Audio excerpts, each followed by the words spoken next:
યુકેના greater માન્ચેસ્ટરના ઓલ્ડમ royal હોસ્પિટલમાં ભારતીય મૂળની 50 વર્ષીય નર્સ ઉપર જીવલેણ હુમલો કરવામાં આવ્યો હતો.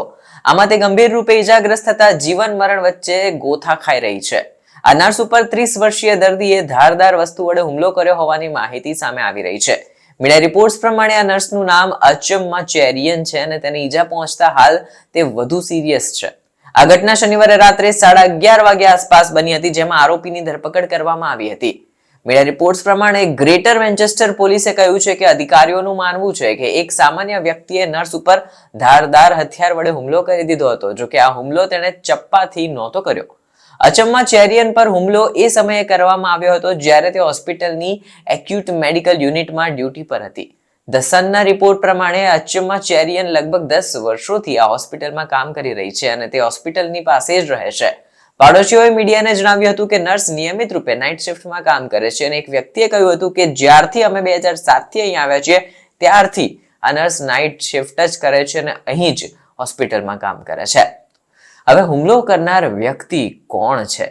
મીડિયા રિપોર્ટ્સ પ્રમાણે આરોપીની ઓળખ મોહમ્મદ રોમન હક નામથી થઈ છે. તેને મેન્ચેસ્ટર મેજિસ્ટ્રેટ કોર્ટમાં રજૂ કરાયો હતો અને તેના ઉપર હત્યાના પ્રયાસ અને ધારદાર વસ્તુ વડે જીવલેણ હુમલો કરવાનો પણ આરોપ લગાવાયો છે.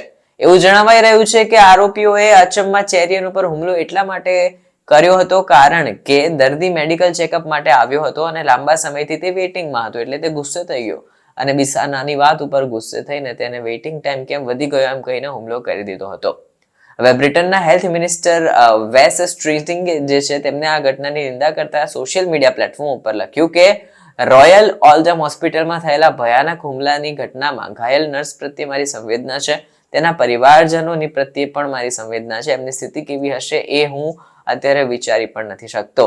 આ નર્સ અમારા NHSની આ ખાસ એમ્પ્લોય છે અને તેમને હુમલાથી ડરવાની જરૂર નથી.